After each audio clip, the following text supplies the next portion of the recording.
नमस्कार मित्रांनो, आपण लहान असतानापासून एक वाक्य पुन्हा पुन्हा ऐकत आलो आहोत।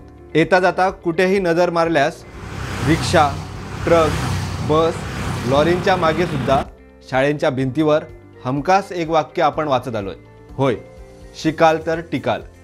पण आता विचार करा, काय शिकाल तर टिकाल?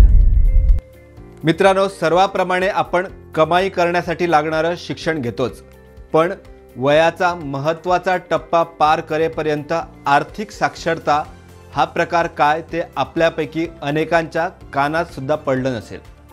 फायनान्शियल लिटरसी किंवा आर्थिक साक्षरता म्हणजे काय, ती का गरजेची आहे या विषयावर आपण थोडक्यात बोलूया।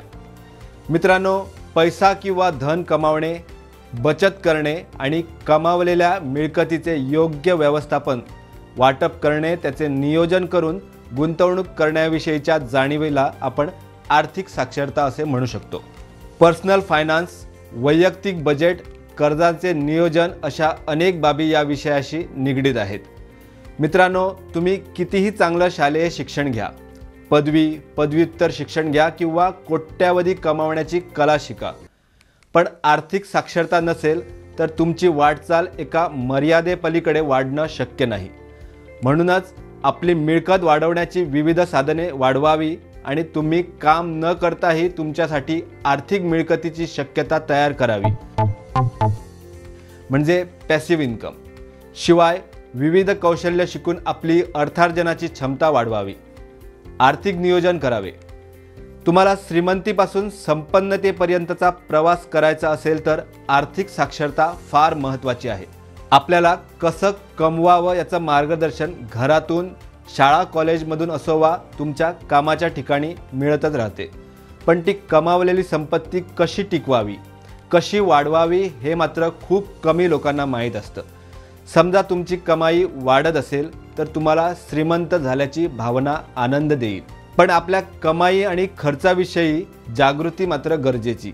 तुमच्या कमाईचा वेग चांगला असेल पण त्याचसोबत खर्चसुद्धा तुमच्या कमाईशी स्पर्धा करायला लागला तर तुमची वृद्धी होत नाही याची जाणीव नक्कीच असायला हवी। हे म्हणजे असं आहे की तुम्ही ट्रेडमिलवर खूप वेगाने धावता आहात, पण पोचणार मात्र कुठेच नाही।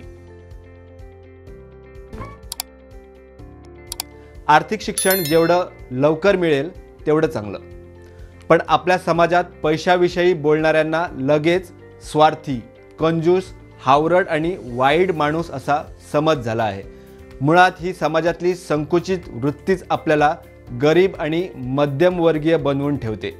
कदाचित आपल्या शालेय शिक्षणात आर्थिक साक्षरतेविषयी फार कमी शिकवण्याचा हा परिणाम असू शकतो।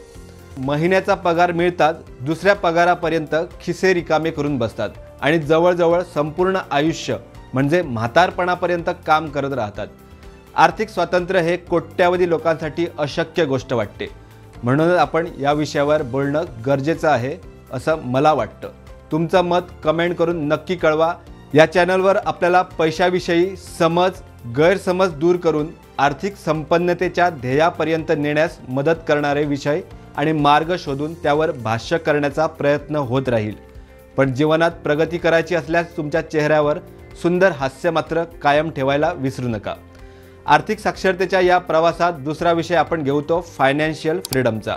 भेटू पुढच्या व्हिडिओत। धन्यवाद।